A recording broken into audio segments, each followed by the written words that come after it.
হজ বড় দামি জিনিস। হজ কার উপর ফরজ হয়?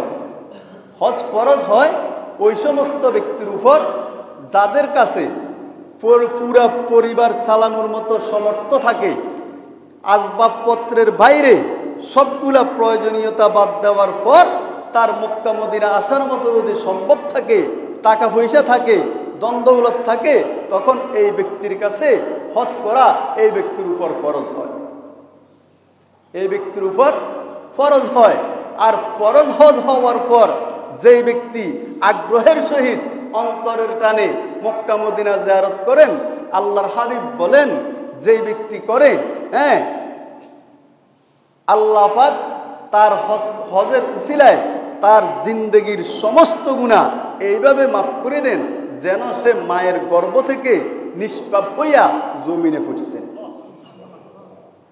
জমিনে ফুটছেন, এইটা হইল হজের বরকত। আর যে ব্যক্তির কাছে সমর্থ আছে, হজ করে না, সমর্থ থাকার পরেও হজ যায় না, এই ব্যক্তির ব্যাপারে আল্লাহর হাবিব বলেন ইনশা ইয়াহুদিয়ান ওয়া ইনশা নাসরানিয়া, এই ব্যক্তি হয়তো ইহুদি ওই মৃত্যুবরণ করবে, না হয় নাসারা ওই মৃত্যুবরণ করবে। কারণটা কি? তার উপর হজ ফরজ হওয়ার পরে সে হজ করল না কেন? সেই ব্যক্তি কেন করল না? এই জন্য আল্লাহর নবী তার উপর বদদোয়া দিছেন। বুঝি থাকলে বলেন তো, আল্লাহর নবীর বদদোয়া কখনো কি বৃথা যাবে? চেষ্টা করলে হজ যার উপর ফরজ নয় সেও করতে পারেন, সেও করতে পারেন। আজকে একটা কিতাবের মধ্যে দেখলাম পাকিস্তানের মুফতি তকি ওসমানীর ভাই মুফতি রফি ওসমানী, মুফতি রফি ওসমানী, তার পিতা হইলেন মুফতি শফি শাহ হুজুর রহমতুল্লাহ আলাইহি, যিনি একটা তাফসিরের জগতে কিতাব লিখছেন মাআরিফুল কোরআন।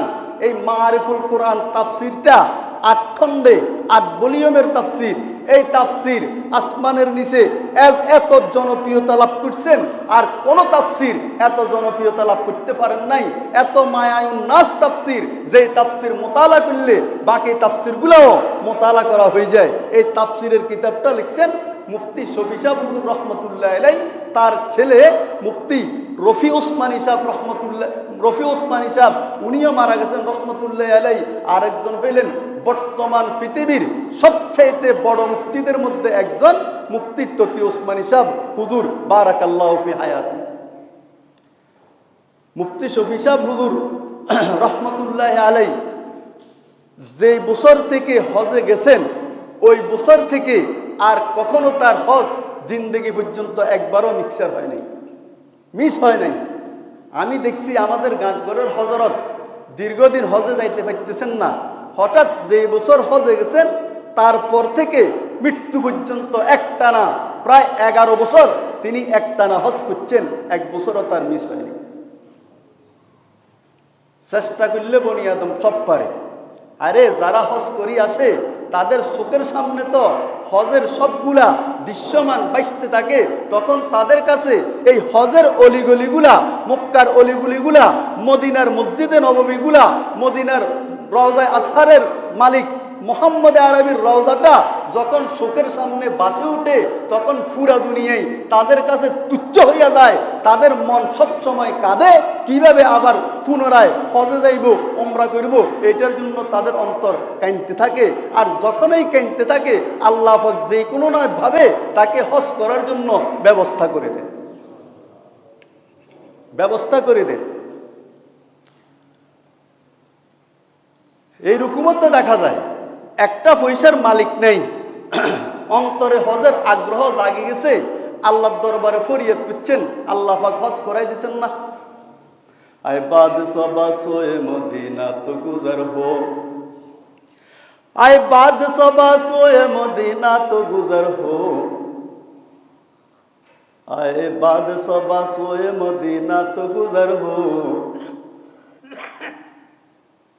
কদ হে বাতাস, তুমি যদি মদিনার অলিতে গলিতে যাও তখন আমার সংবাদটা পৌঁছাই দিও। আমি হতভাগা, টাকা পয়সা খালি, যাইতে পারতেছি না, আমাকেও যেন সেখানে যাই হজ করার তৌফিক হয়, তৌফিক হয়। এই জন্য বলতেছিলাম এই তকি ওসমানীর ভাই তার বাপকে বলতেছেন, আব্বাজান मुझे भी हज करने का ख्वाहिश है, मुझको भी हज करने की तरीका बतला दो। বাপেরে যখন ছেলে কইল হ্যাঁ হে হজে যাইতো চায়, এখন হজে কিভাবে যাইব? বাপে কয় তুমি भी हज करने की इरादा कर रहा हो? হ্যাঁ আব্বাজান আমিও হজ করতে চাই, হজের ইচ্ছে করতেছি। কয় তাহলে একটা কাজ করো, তোমার কাছে তো টাকা নাই, তাহলে কিভাবে করবা?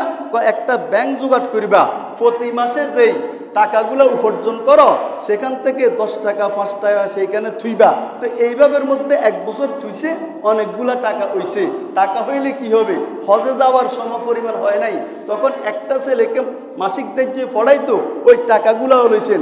তারপরেও হয় না, তারপরে তার একটা লাইব্রেরি ছিল, কিছু কিতাব বেচত, এই কিতাবগুলো একসাথে বিক্রি করে দিয়েছেন। তারপরে 3 ফান্ডের টাকা দিয়ে একত্রিত করি হজে গেছেন। এরপর থেকে তার আর হজ মিস হয়নি, আর মিস হয় নাই। এই জন্য হজ বড় একটা দামি নিয়ামত। হজের কারণে মানুষের অসাম্যতা রোগটা দূর হয়। কারণ মানব জাতির সৃষ্টির মধ্যে আল্লাহ পাক রব্বুল আলামিন একটা ধাতু ঢুকাই দিছেন, সেইটার নাম হইল বাতাস। সেটার নাম কি? বাতাস। এই বাতাসের মধ্যে একটা বদভ্যাস আছে, সেইটার নাম হইল আদমে মুসাওয়াত, অর্থাৎ অসাম্যতা। কাউরে কোনো গণে না, এতেও কিচ্ছু না, কয়ে আমার তো মন্ত্রী এসতেছে, দুরু বেড়া মন্ত্রীর থেকে তো আমার পাওয়ার আরো বেশি। আরে এমপি এসতেছে, দুরু বেড়া এমপি কি, আমি তো আরো তার চাইতে দামি। এইরকম গ্রামে লোক কতগুলো আসেনি, কারোরে দাম দেয় না, নিজে নিজে সব কিছু মনে করে, আসলে তার 2টা পয়সারও দাম নাই। যদি বোটাবুটি করে সে মেম্বারও হইতো না, আর দাফট দেখায় এমপির। এইরকম বদভ্যাসের এইরকম লোক কিছু আসেনি। আল্লাহ পাক রব্বুল আলামিন বলেন, তোদের সৃষ্টি জগতের মধ্যে মানব দেহকে সৃষ্টি করার সময় আমি আল্লাহ 4টা ধাতু দিয়ে তোদেরকে সৃষ্টি করলাম। একটা হইল আগুন, আর একটা পানি, আর একটা মাটি, আর একটা বাতাস। তোদের মধ্যে বাতাস নামক ধাতুটা থাকার কারণে তোদের মধ্যে একটা জিনিস কাজ করে, সেইটা হইল আদমে মুসাওয়াত, অর্থাৎ অসাম্যতা। কাউরে তোমরা গণনা। দুনিয়ার মধ্যে দেখবে যখন সাইক্লোন শুরু হয়, যেখান দিয়ে যায় সেইখানে সবগুলা নিস্তেনাবুদ করে সবগুলাকে ধ্বংস করে নিয়ে যায়। এই জন্য তার মধ্যে যে এইটা ঢুকে, এইটার কারণে তোমাদের কলবের মধ্যে এই রোগটা সৃষ্টি হয়, আদমে মুসাওয়াত, অর্থাৎ অসাম্যতা। এই জন্য আল্লাহ পাক রব্বুল আলামিন বলেন, আমি তোদেরকে একটা সিজনওয়ারি এবাদত দিলাম। সেইটা হইল যদি তুই টাকা পয়সার মালিক হস, তোর মধ্যে এই আদমে মুসাওয়াত এই কাজ যেন না করে। এই জন্য তুই আমার ঘরে আসি, হাজিরা দিয়া যা। যখন সে হজ করতে যাবে, হজ করার সময় যখন সে হজ করতে যাবে, বাড়ির থেকে বাইর হওয়ার পর মন্ত্রীর ওই স্যুটটা সাফারি স্যুট গায়ে দিলে চলবে না, মুফতি মুহাদ্দিসের পায়জামা পাঞ্জাবি পাগড়ি পরলে চলবে না, তোমার বড় সায়েন্সা জগতের কাপড় চোপড়গুলো পরিধান করতে পারবে না। তুমি যদি মন্ত্রী হও তাও তোমার জন্য 2টা কাপড় বরাদ্দ, তুমি যদি এমপি হও তোমার জন্য 2টা কাপড় বরাদ্দ। আর তুমি যদি পথের ভিখারি কোনো কারণে হজে যাইতে থাকো, তোমার জন্য 2টা কাপড় বরাদ্দ। তুমি মুফতি সাহেবের জন্য 2টা কাপড় বরাদ্দ, আর খতিব সাহেবের জন্য 2টা কাপড় বরাদ্দ। মাথার চুলগুলা থাকবে এলোমেলো, মাথার মধ্যে টুপি লাগাইতে পারবে না।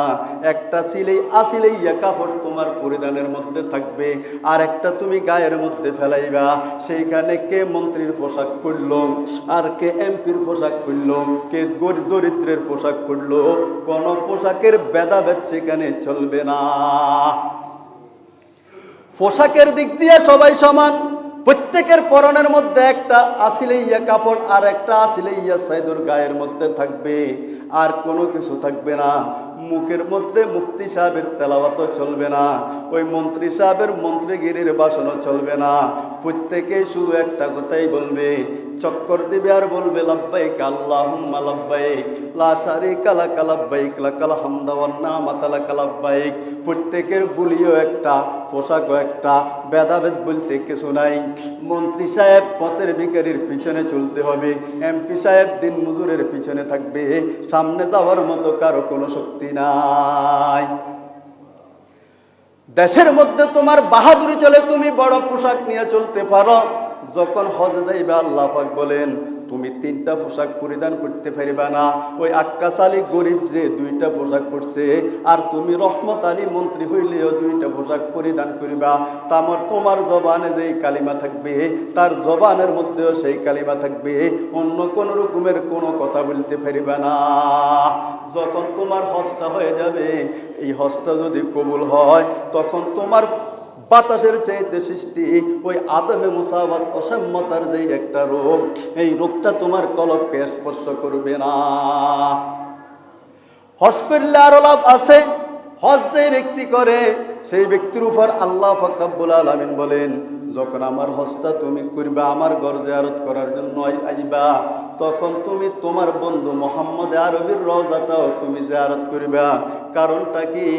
যার উসিলায় আসমান জমিন সৃষ্টি হইল। হজ করার পর যদি তুমি মদিনার মধ্যে গিয়া আল্লাহর হাবিবের রওজাটা যদি জিয়ারত না করো, তোমার হজটা কখনো পরিপূর্ণ হবে না। আর এই আল্লাহর হাবিবের রওজাটা জিয়ারত করলে তুমি লাভবান হইবা।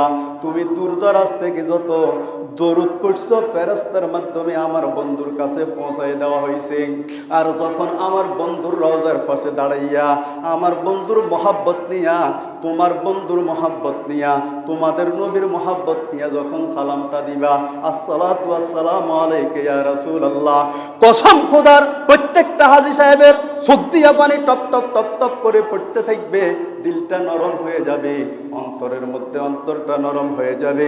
হায় রে, বন্ধুর কথা শুনলাম, বন্ধুর সৌন্দর্যের কথা শুনলাম, বন্ধুর উপর দূরদরাজ থেকে দরুদ পাঠাইলাম। আজকে তো আমি বন্ধুর রওজার পাশে দাঁড়াইয়া বন্ধুকে যে সালাম দিতে আসি, আমার বন্ধু তো কানে কানে আমার সালামটা দিতে আসি, আমার বন্ধু তো স্বয়ং নিজ কানে আমার সালামটা শুনতে আসে। এই জন্য আল্লাহর হাবিব বলেন, আমার উম্মতেরা দূরদরাজ থেকে তোমরা হজে যখন আসবা, আমার কবরটা জিয়ারত করে যাইবা। আমার কবরটা জিয়ারত না করে কখনো যাইবা না। আল্লাহর হাবিব উৎসাহ দিয়া বলতেছেন, আল্লাহর হাবিব ফজিলতের কথা বলতেছেন, যারা যাতে করে কোনো হাজী সাহেব আল্লাহর হাবিবের রওজাটা জিয়ারত না করে না আসে, এই জন্য আল্লাহর হাবিব বলে মান যারা কবরি ওয়াজাবাত লাহু শাফাআতি, যে ব্যক্তি মক্কা মদিনায় আসার পর আমার কবরটা জিয়ারত করছে, উম্মত তোমার জন্য সুপারিশ করা আমি নবীর উপর ওয়াজিব হইয়া যায়। আল্লাহর হাবিব আরেক হাদিসের মধ্যে বলেন মান যারা কবরি বাদা মাউতি, মান যারা কবরি বাদা মাউতি ফাকাদ যারানি ফি হায়াতি। আল্লাহর হাবিব বলেন, তোমরা তো আমাকে জীবন দশায় দেখো নাই, আমার সাথে জীবন্ত নবীর সাথে সাক্ষাৎ করতে পারো নাই।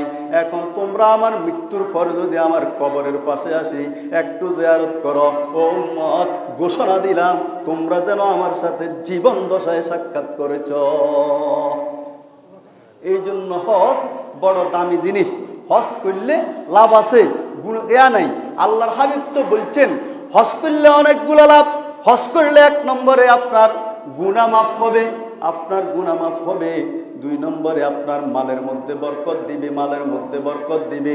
হজের দ্বারাই আপনি ফকির হবেন না, হজের দ্বারাই আপনি জান্নাতি হবেন, জাহান্নাম থেকে বাঁচতে পারবেন। আপনার মাল বাড়তে থাকবে। এই জন্য সম্ভব যদি হয় হজ করো, উমরাও করো।